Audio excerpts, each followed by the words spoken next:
ఒకవేళ ఎవరైనా ఏషియా యొక్క సూపర్ పవర్ ఎవరని అడిగితే చైనా తర్వాత ఇండియా పేరే వస్తుంది. కానీ ఏషియా సూపర్ పవర్ గా పిలిచే భారతదేశం నిజానికి గతంలో ఏషియా భాగమే కాదని మీకు తెలుసా? అది ఆస్ట్రేలియా ఖండం యొక్క భాగంగా ఉండేది. కానీ అసలు ఇండియా ఏషియా భాగం ఎలా అయింది, అది ఆస్ట్రేలియా ఖండం నుంచి ఎలా విడిపోయింది అనేది తెలుసుకుందాం. 20వ శతాబ్దం, దీన్ని సైన్స్ ఇన్వెన్షన్స్ మరియు రీసెర్చ్ శతాబ్దం అని పిలుస్తారు. ఈ టైంలో చాలా మంది సైంటిస్టులు వేరియస్ థియరీస్ ని ప్రపోజ్ చేశారు. వారిలో ఒకరు ఆల్ఫ్రెడ్ వగనర్. ఆయన మొదటిసారిగా ఖండాల డిస్ప్లేస్మెంట్ థియరీ అంటే కాంటినెంటల్ డ్రిఫ్ట్ థియరీ ప్రపోజ్ చేశారు. 1912లో ఆల్ఫ్రెడ్ వగనర్ ఈ థియరీని ప్రపోజ్ చేసినప్పుడు ఈ రోజు ఉన్న 7 ఖండాలు ఒకప్పుడు ఒకే సూపర్ కాంటినెంట్ యొక్క భాగంగా ఉండేవని ఎవ్వరూ నమ్మలేదు. కానీ రీసెర్చ్ తర్వాత వగనర్ చెప్పింది నిజమని ప్రూవ్ అయింది. ఈ రోజు ఉన్న ఖండాలు ఒకప్పుడు ఒకే చోట కలిసి ఉండేవని తెలిసింది. అప్పుడు మరో షాకింగ్ న్యూస్ కూడా బయటికి వచ్చింది. ఈ రోజు ఏషియా యొక్క ఇంటిగ్రల్ భాగంగా ఉన్న ఇండియా, దీని పేరు మీద ఒక ప్రత్యేక సముద్రం కూడా ఉంది. నిజానికి గతంలో ఏషియాకు కాకుండా సౌత్ అమెరికా, ఆఫ్రికా, ఆస్ట్రేలియా మరియు అంటార్కిటికాతో కలిసి ఉండేది. అసలు ఇండియా ఏషియా భాగం ఎలా అయింది, భారతదేశం ఆస్ట్రేలియా నుంచి ఎలా విడిపోయిందో తెలుసుకోవడానికి ముందు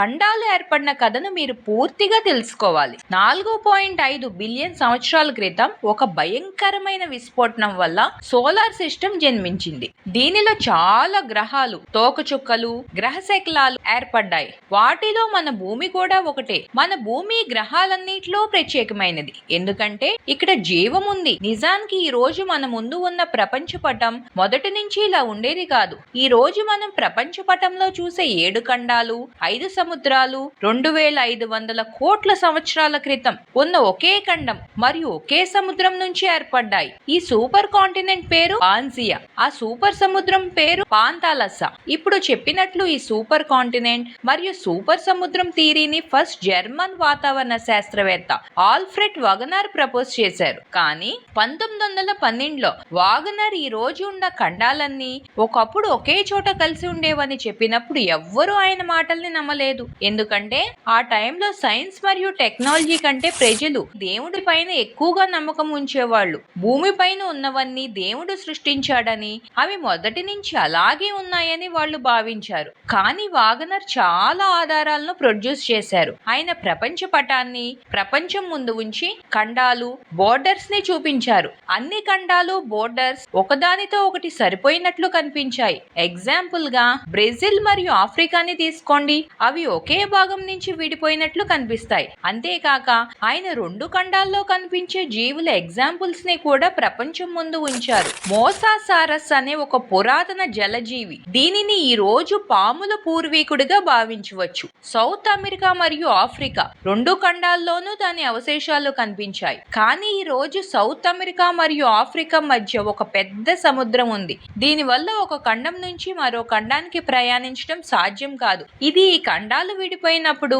మోసోసోరస్ కూడా ఒక ఖండం నుంచి మరో ఖండానికి చేరిందని నిరూపిస్తుంది. మోసారిస్ తో పాటు డిఫరెంట్ ఖండాల్లో కనిపించి ఇతర జీవులు కూడా ఉన్నాయి. కానీ ఈ రోజు వాటి మధ్య పెద్ద సముద్రం ఉంది. దీని వల్ల సముద్రాన్ని దాటి మరో ఖండానికి చేరటం అసాధ్యం. సైన్స్ మరియు టెక్నాలజీ అభివృద్ధి చెందిన కొద్దీ వాగనర్ చెప్పినవి నిజమని క్లియర్ అయింది. ఇంకా సూపర్ కాంటినెంట్ పాన్జియా 7 భాగాలుగా విడిపోయింది. అవి ఈ రోజు north America, south America, Europe, Asia, Africa, Australia మరియు అంటార్కిటికాగా ఉన్నాయి. అలాగే సూపర్ సముద్రం పాంతాలస్సా కూడా భాగాలుగా విడిపోవడం స్టార్ట్ అయింది. లారేషియా మరియు గోండ్వానా ల్యాండ్ విడిపోయినప్పుడు వాటి మధ్య ఒక వాటర్ బాడీ ఏర్పడింది. దీన్ని తేతిస్ సముద్రం అని పిలిచారు. ఈ టైంలోనే ప్రపంచంలోని డిఫరెంట్ పర్వతాల ఏర్పాటు జరుగుతుంది. వాటిలోనే మన దేశం యొక్క గర్వం, ప్రపంచంలోనే అత్యంత ఎత్తైన హిమాలయ పర్వత రేంజ్ ఏర్పాటు కూడా ఉంది. భారతీయ ఖండం యొక్క టెక్టానిక్ ప్లేట్లు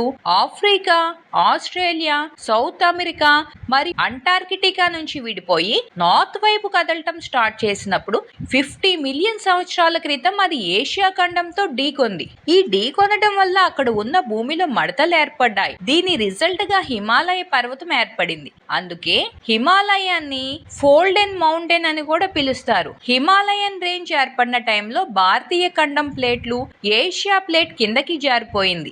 ఈ కారణంగా ఈ రోజు కూడా ఇండియన్ ప్లేట్లు సంవత్సరానికి 5 సెంటీమీటర్ల వేగంతో ముందుకు కదులుతుంది. ఈ విధంగా ఒక రోజు మన భారతదేశంలో నిద్రపోయి చైనాలో బ్రేక్ఫాస్ట్ చేసే రోజు దూరంలో లేదు. ఇది కేవలం జోక్ గా చెప్పిన మాట. కానీ ఇండియన్ ప్లేట్ల యొక్క ఈ కదలిక వల్లనే ఎవరెస్ట్ పర్వతం ప్రతి సంవత్సరం 1 సెంటీమీటర్ ఎత్తు పెరుగుతుంది. ఇంకా నేపాల్ భూకంపాలు కూడా ఎదుర్కొంటుంది. ఇప్పుడు మీరు ఆలోచిస్తూ ఉండొచ్చు, నేను ఇది ఎందుకు చెప్తున్నానని. కానీ నిజమేంటంటే నేపాల్లో వచ్చే భూకంపాలకు ఇండియన్ ప్లేట్ల యొక్క కదలికలే కారణం. ఎందుకంటే మన దేశం ఇండియా ఇప్పటికీ నార్త్ వైపుగా కదులుతుంది. ఏషియాను నెమ్మదిగా ముందుకు నెట్టడానికి ప్రయత్నిస్తుంది. ఇది నేపాల్లో భూకంపాలకు కారణం అవుతుంది. ఇప్పటి వరకు సూపర్ కాంటినెంట్ విడిపోవటం గురించి చెప్పాను. ఇప్పుడు మనం ఫస్ట్ క్వశ్చన్ కి వెళ్దాం. ఇండియా ఏషియా భాగం ఎలా అయింది? పాన్జియా నుంచి విడిపోయినప్పుడు South America, Africa, Australia, Antarctica మరియు భారతదేశం విడిపోయాయి. అయితే ఈ 5 ఖండాలు ఏషియాతో కలవాల్సి ఉంది. కానీ ఏషియాతో కేవలం ఇండియా మాత్రమే కలిసింది. మిగిలిన 4 డిఫరెంట్ ఖండాలుగా మారాయి. నిజానికి దీనికి భూమిలో ఉన్న టెక్టానిక్ ప్లేట్లు బాధ్యత వహిస్తాయి. భూమిని ఒక సాలిడ్ బాల్ గా చూస్తే దాని సర్ఫేస్ 1% క్రస్ట్, 84% మాంటీ, ఇంకా చివరి 15% కోరుగా ఉంటుంది. భూమి లోపల భాగం సూర్యుడు లాంటి వేడితో ఉంటుంది. ఈ వేడి సర్ఫేస్ పైకి చేరినప్పుడు చల్లని ప్లేట్లను కరిగించి ముందుకి ఫ్లో చేస్తుంది.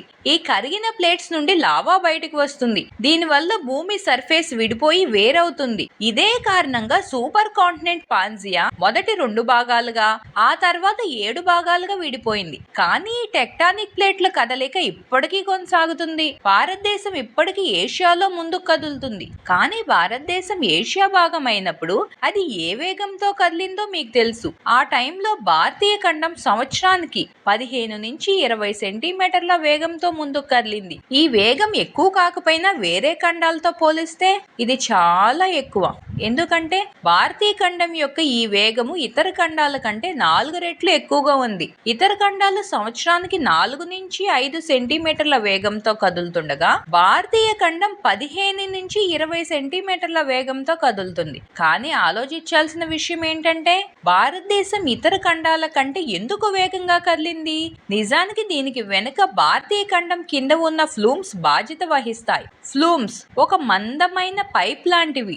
ఇవి భూమిలో మాంటిల్ లావాతో కనెక్ట్ అయి ఉంటాయి. ఈ పైపుల ద్వారా లావా ఖండం పైకి రాగానే అది ప్లేట్స్ ను కరిగిస్తుంది. దీనివల్ల ప్లేట్స్ విడిపోయి వేరవుతుంది. ఇతర ఖండాల్లో టెక్టానిక్ ప్లేట్స్ 180 నుంచి 300 కిలోమీటర్లు మందంగా ఉంటాయి. కానీ ఇండియన్ ప్లేట్స్ 80 నుంచి 100 కిలోమీటర్ల మందంతో ఉంటాయి. ఈ తేలికైన మరియు సన్నని ప్లేట్ల వల్ల భారతీయ ఖండం ఇంత వేగంగా కదిలి ఏషియా భాగమైంది. ఇదే భారతదేశం ఏషియాతో కలవటం యొక్క కథ. మీరేమనుకుంటున్నారు?